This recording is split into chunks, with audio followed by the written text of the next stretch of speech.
కనపడట్లేదు. పెద్దలు అన్ని విషయాలు వారే చెప్పినారు.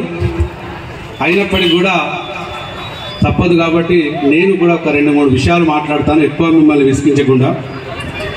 ఈ యొక్క ఫేర్వెల్ డే కార్యక్రమానికి మమ్మల్ని ఆహ్వానించినటువంటి గౌరవ పెద్దలు, Spark Concept school chairman Shri Sitaramachandrulu లాంటి వెంకటేష్ గౌడ్ సార్, అరుణ మేడం గారు, అలాగే మీ అందరికీ ప్రిన్సిపల్ కావచ్చు కానీ మాకు మాత్రం మా అక్కని రమాదేవి మేడం గారికి, అలాగే మా ఆత్మీయ సోదరులు, మా అన్న, మమ్మల్ని ఎప్పుడు వెన్నంటి ప్రోత్సహించేటువంటి డాక్టర్ జంపాల సినన్న గారికి, అలాగే ఈ యొక్క కార్యక్రమానికి విచ్చేసినటువంటి అన్నదమ్ములకు, అక్క చెల్లెళ్లకు, అన్నిటికంటే ముఖ్యంగా చిచ్చర పిల్లలు లాంటి పిల్లలకి, స్టూడెంట్స్ అందరికీ, అలాగే పేరెంట్స్కి అందరికీ పేరు పేరున మా యొక్క హృదయపూర్వకమైనటువంటి నమస్కారం తెలియజేస్తూ, 9th క్లాస్ స్టూడెంట్స్ ఇస్తున్నటువంటి ఈ యొక్క ఫేర్వెల్ డే 10th క్లాస్ పిల్లలు ఎందుకు సూచిక? ఇన్ని రోజులు మాతో కలిసి చదువుకున్నారు.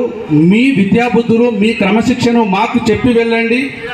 అలాగే మీరు ఉన్నత శిఖరాల్లో ఉంటే మేము మీ వెంట, మీ దారి గుంట మేము నడుచుకుంటూ వచ్చి కూడా మేము కూడా ఉన్నత శిఖరాలకు వెళ్ళే అవకాశం దొరుకుతుంది అనేటువంటి ఒక ఉద్దేశంతో 9th క్లాస్ పిల్లలు 10th క్లాస్ పిల్లలకు ఇచ్చేటువంటి ఫేర్వెల్ డే అని నేను అనుకుంటున్నాను. ఎన్నో రకాల ఉదాహరణలు ఉంటాయి, ఎన్నో రకాల అర్థాలు ఉంటాయి. నాకు చెప్పిన చిరు అర్థం నేను చెప్పాను. ఇక్కడ 10th క్లాస్ పిల్లలు ఇప్పుడు మీరు ఉన్నత చదువుకు వెళ్తున్నటువంటి ఈ సందర్భంలో మీకు నేను చేసేటువంటి సూచన ఒక్కటే.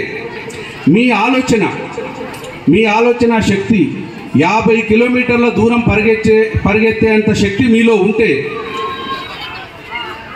మీ శక్తి, నడిచే శక్తి మీకు 50 కిలోమీటర్లు పరిగెత్తేటువంటి శక్తి మీలో ఉంటే, మీ ఆలోచన మాత్రం 100 స్పీడ్లో 100 కిలోమీటర్ల దూరంలో ఉండాల్సినటువంటి సందర్భం, పోటీ ప్రపంచం ఇప్పుడు నెలకొన్నది. ప్రతి దాంట్లో, ప్రతి రంగంలో, ఒక చదువే కాదు, వ్యాపార రంగం కావచ్చు, చదువు కావచ్చు, అలాగే ఎన్నో ఉద్యోగ రంగం కావచ్చు, రాజకీయ రంగం కావచ్చు, ఏ రంగంలో అయినా కూడా పోటీతత్వం పెరిగినటువంటి రోజులు ఉన్నాయి. కాబట్టి ఆ పోటీని తట్టుకొని నిలబడాలి అంటే మీరు దృఢ సంకల్పంతో ముందుకెళ్లాల్సినటువంటి సందర్భం మీ ముందున్నది. 10 సంవత్సరాలు ఊహ తెలియనప్పటి నుండే చదువు మొదలు పెట్టారు. ఇప్పుడు మీకు 10వ తరగతి దాటి 10th క్లాస్ దాటి పైకి మీకు మొత్తం ఊహ తెలిసి ప్రపంచాన్ని చూసేటువంటి శక్తి మీలో మీ గౌరవ ప్రిన్సిపాల్ గారు ప్రసాదించారు. మీకు ఊహ తెలిసిన తర్వాత ఇంకా ఎంత అద్భుతమైనటువంటి భవిష్యత్తును మీరు నిర్ణయించుకోవాలో ఒకసారి ఆలోచించుకొని మీ టార్గెట్ను ఫిక్స్ చేసుకొని వెళ్ళాల్సినటువంటి సందర్భం ఇక్కడ ఉన్నది. గత 13 సంవత్సరాలుగా స్పార్క్ స్కూల్ ఇక్కడ నెలకొల్పినప్పుడు ఎన్నో స్కూల్స్ ఉన్నాయి, ఎన్నో విద్యా సంస్థలు ఈ ప్రాంతంలో ఉన్నాయి. సక్సెస్ అవుతుందా, వీళ్ళకి అంత కమిట్మెంట్ ఉందా, లేదా మధ్యలోనే వెళ్ళిపోతారా అనేటువంటి అనుమానాల్ని అన్నిటిని నివృత్తి చేస్తూ ఈరోజు దాదాపు 500 మంది స్టూడెంట్స్కి ఒక విద్యా నిలయంగా మారినటువంటి సంస్థగా రూపుదిద్దినటువంటి ఈ యొక్క కృషి వెనుక ఎంతో శ్రమ ఎంతో ఉంటుంది అనేటువంటి విషయాన్ని మనమందరం అర్థం చేసుకోవాల్సినటువంటి విషయం. దీంట్లో ఎన్నో సాధక బాధకాలు, ఒడిదుడుకులు ఎన్నో ఉంటాయి. ఆర్థిక పరమైనటువంటి సమస్యల నుంచి మొదలుకుంటే ఎన్నో రకాల సమస్యలు ఉంటాయి.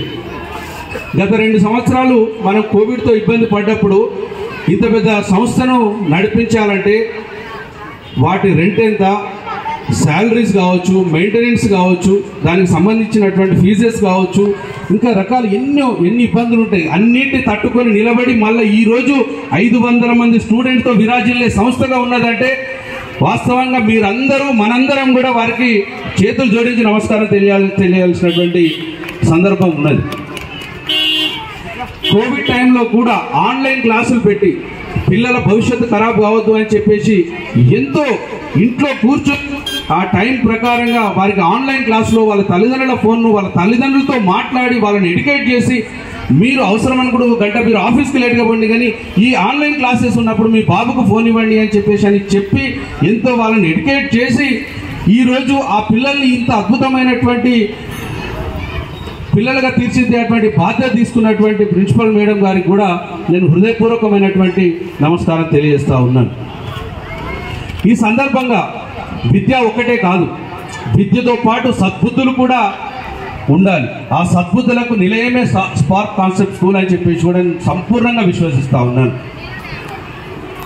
ఏ రంగంలోనైనా తీసుకోవచ్చు, ఆ రంగంలో సేవ చేసేటువంటి గుణం ఉండాలి.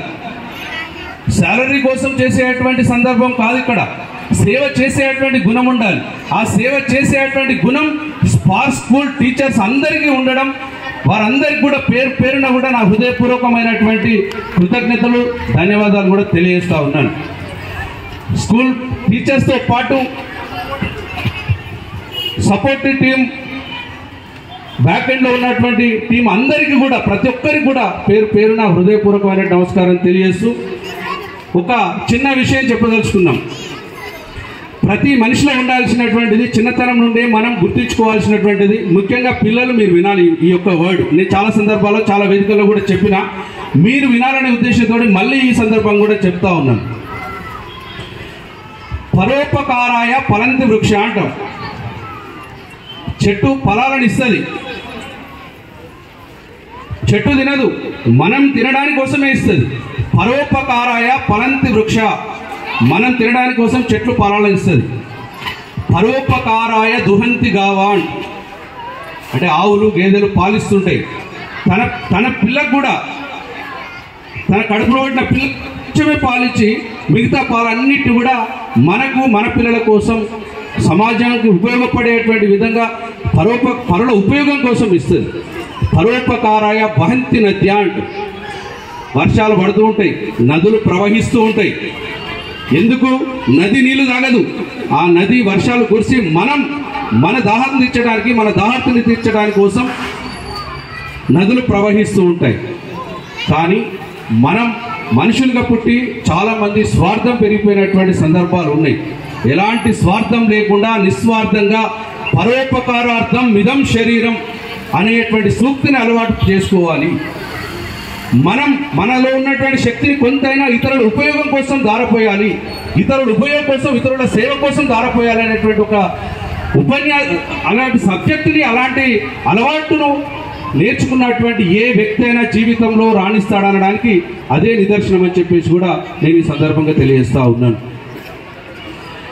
అన్ని రంగాల్లో గత 3 సంవత్సరాల క్రితం ఈ ప్రాంతంలో ఎన్నికలు జరిగినప్పుడు, మేము మా సతీమణి ఎన్నికల్లో పోటీ చేసినప్పుడు సార్ ఆశీర్వాదం కోసం, ప్రిన్సిపల్ గారి ఆశీర్వాదం కోసం వచ్చి వారి కాళ్లకు పాదాభివందనం చేసి ఇక్కడ నుండి మేము మా ప్రయాణం మొదలుపెట్టిన తర్వాత మళ్ళీ ఎన్నికల్లో విజయం సాధించి మళ్ళీ ఈ స్కూల్కి వచ్చిన తర్వాత నన్ను ఒక స్టూడెంట్కి ఒక మాట చెప్పింది. మీరు అందరు ఉన్నారు కాబట్టి మేడం గారు అంటున్నా, కానీ అక్క అంట. అయితే ఒక మాట చెప్పింది, తమ్ముడు, నా పిల్లలకి ఏదైతే చెప్తానో నువ్వు కూడా నా పిల్లడితో సమానం. నీకు ఒక విషయం చెప్తాను, ఆ విషయాన్ని జాగ్రత్తగా విను. దీన్ని అలవర్చుకుంటే జీవితంలో, రాజకీయంలో నీకు తిరుగు లేకుండా రాణిస్తావు అని అన్నది. చెప్పండి అక్క, తప్పకుండా వింటా అని చెప్పేసి అంటే, ఎప్పుడైనా ఎవరైనా ఫోన్ చేసినా, ఏదైనా సమస్య ముందు విను, విన్న తర్వాత ఆ సమస్య పరిష్కారం కోసం నీ శక్తి వంచన లేకుండా కృషి చెయ్యి. అయినప్పటికీ కూడా పని కాకపోతే అప్పుడు దైవ నిర్ణయం, కానీ ప్రయత్నం చేయకుండా, కష్టపడకుండా, వినకుండా దాట వేసే ధోరణి ఎప్పుడైతే ఏ వ్యక్తి అయితే చేస్తాడో ఆ వ్యక్తికి జీవితంలో రాణించే అవకాశం దొరకదు. కాబట్టి ఈ 3 విషయాలను జాగ్రత్తగా విను తమ్ముడు అని చెప్పేసి అని ఆశీర్వదించి పంపించింది.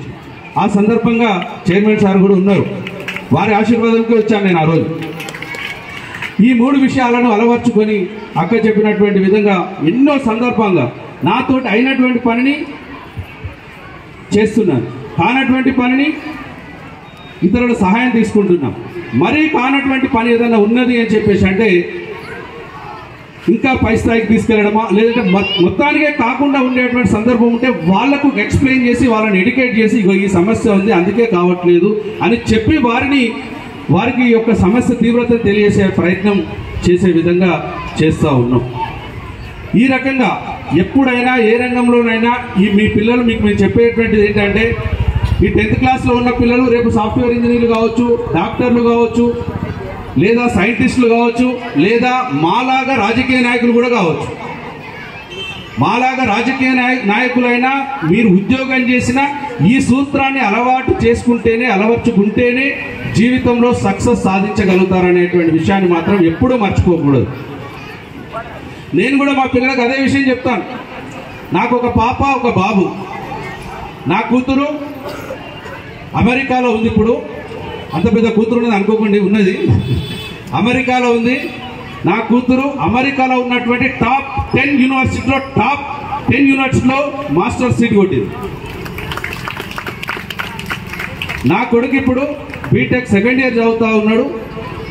86% తోటి మొన్ననే ఫస్ట్ ఇయర్ రిజల్ట్ వచ్చింది అనుకుంటా.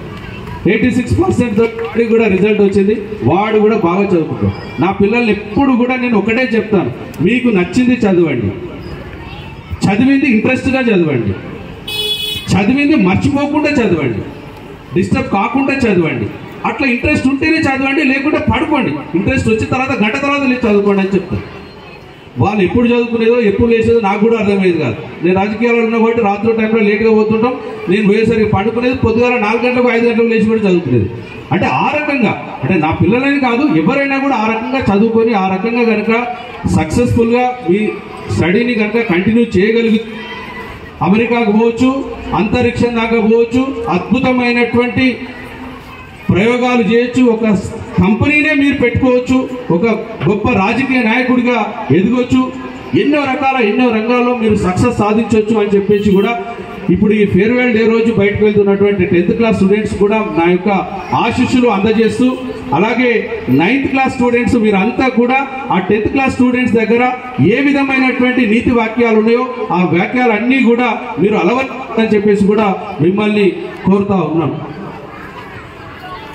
ఇంతటి కష్ట నష్టాల్లో కూడా ఈ స్కూల్ను, ఈ విద్యా నిలయాన్ని ఇంత అద్భుతంగా తీర్చిదిద్ది మనందరికీ ఒక నిలయంగా, ఒక అద్భుతమైనటువంటి ఒక పాఠశాలను ఇక్కడ మా డివిజన్లో, మా ప్రాంతంలో, మా అందరి సమక్షంలో నెలకొల్పి మా ప్రాంతంలో ఉన్నటువంటి పిల్లలకు ఇంతటి అద్భుతమైనటువంటి విద్య అందించినటువంటి స్పార్క్ స్కూల్ కాన్సెప్ట్ యాజమాన్యం చైర్మన్ గారికి, అలాగే అరుణ మేడం గారికి, రమాదేవి మేడం గారికి, అలాగే డైరెక్టర్స్ అందరికీ, సిరణ గారికి, అలాగే టీచర్స్కి, పోస్ట్ స్టాఫ్కి, అలాగే స్టూడెంట్స్కి, పేరెంట్స్కి అందరికి కూడా పేరు పేరున నా హృదయపూర్వక నమస్కారం తెలియజేస్తా ఉన్నాం. Thank you very much. జై తెలంగాణ, జై భారత్.